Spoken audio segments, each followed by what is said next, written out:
Hi అండి, ఎలా ఉన్నారు? బాగున్నారా? నేను మీ సుకన్య. ఈరోజు మన రెసిపీ వచ్చి నోటికి ఎంతో కమ్మగా ఉండే ఎండుమిరపకాయలతో చేసే టమాటా పచ్చడి అనమాట.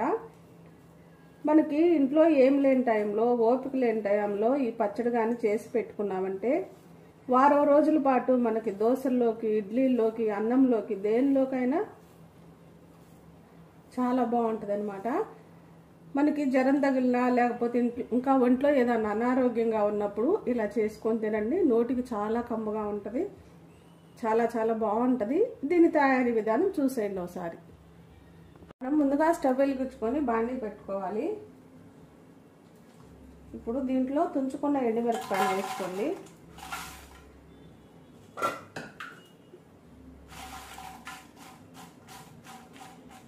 కొంచెం ఈ వేగనిద్దాం. ఇప్పుడు దీంట్లో ఒక 2 టేబుల్ స్పూన్ల దాకా నూనె వేసుకోండి.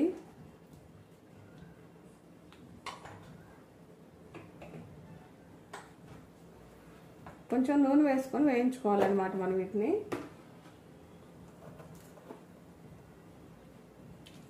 ఒక 1/2 టీ స్పూన్ దాకా జీలకర్ర,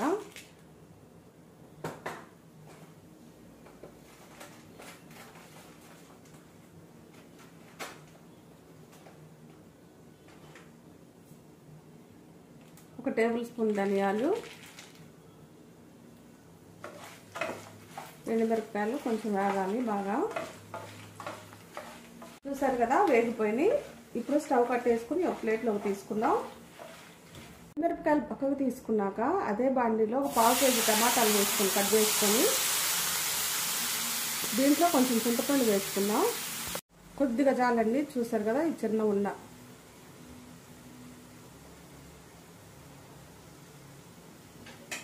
వీటిని బాగా వేయించుకుందాం, మగ్గ పెట్టుకుందాం. దీంట్లో కూడా ఒక టేబుల్ స్పూన్ నూనె వేసుకుందాం.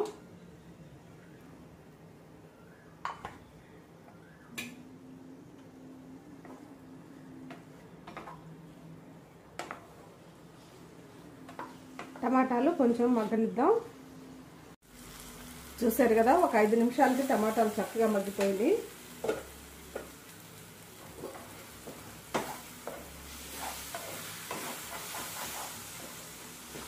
చూడండి ఎలా మగ్గిపోయినాయో.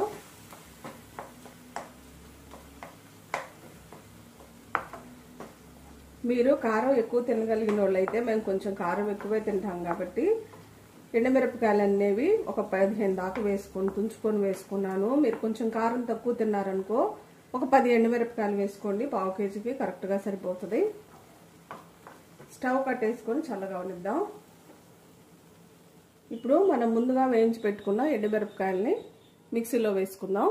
ఇప్పుడు ఒక మిక్సీ గిన్నె తీసుకొని ఒక 10 దాకా చిన్నులపాయలు వేసుకోండి. పొట్టుతోనే మనం ముందుగా వేయించి పెట్టుకున్న ఎండుమిరపకాయలు వేసుకోండి. ఎండుమిరపకాయలు వేసుకోండి.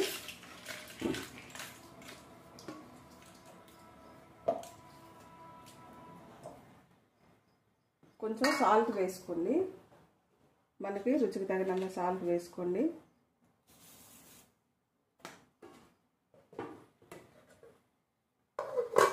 ఇప్పుడు మిక్సీ పట్టుకొని మెత్తగా పౌడర్ లాగా చేసుకుందాం. చూడండి, కారం ఇలా మిక్సీ పట్టుకున్నాం మనం. చూసారుగా ఇలా. ఇప్పుడు ఈ మిక్సీ పట్టుకున్నాక దీంట్లో ఒక్క గుప్పుడు అంటే గుప్పుడు వేయించి కూర వస్తుంది. వేయించి పట్టుకున్న పల్లీలు వేసుకోండి. చూసారు కదా, నేను ముందుగానే వేయించి ఇంట్లో ఉంచుకుంటూ ఉంటాను చట్నీల కోసం అని. ఆ పల్లీలు ఒక గుప్పుడు వేసుకోండి. మనం రెడీ చేసి పెట్టుకున్నాం ఉడికించుకున్నాక టమాటా అది వేసుకుందాం. ఇప్పుడు మనం ఉడికించిన టమాటా కూడా దీంట్లో వేసుకున్నాం కదా. ఇప్పుడు మెత్తగా మిక్సీ పట్టుకుందాం. మళ్ళీ మనం పచ్చడి మిక్సీ పట్టుకున్నాం. చూసారు కదా ఇలా. మీరు కావాలంటే కొంచెం నీళ్ళు కూడా వేసుకోవచ్చు. ఇప్పుడు దీన్ని తాలింపు వేసుకుందాం. మనం అదే బాండీ పెట్టుకొని ఒక 5 టేబుల్ స్పూన్ల దాకా నూనె వేసుకోండి. కొంచెం పచ్చడికి నూనె ఎక్కువ ఉంటే బాగుంటుంది. కొంచెం నూనె వేడవనిద్దాం. కొంచెం నూనె వేడైంది కదా, ఒక 2 ఎండుమిరపకాయలు తుంచి వేసుకోండి. అలానే కచ్చాపచ్చాగా దంచిన చిన్నులపాయ రెమ్మలు ఒక 5-6 వేసుకోండి. కొన్ని పోపు దినుసులు వేసుకోండి.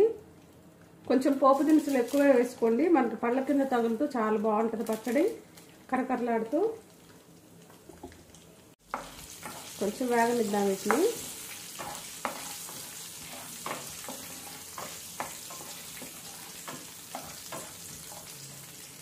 అలానే కొంచెం కరివేపాకు వేసుకోండి. వేగిపోయింది. ఇప్పుడు మనం ముందుగా మిక్సీ వేసుకున్న పచ్చడి వేసుకుందాం దీంట్లో.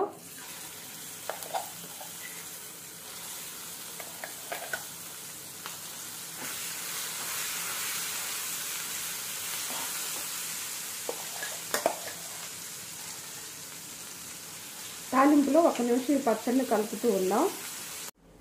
పచ్చడి తాలింపులో 1 నిమిషం వేగనిచ్చాం కదా. ఈ పచ్చడి చూడండి ఎంత బాగుందో.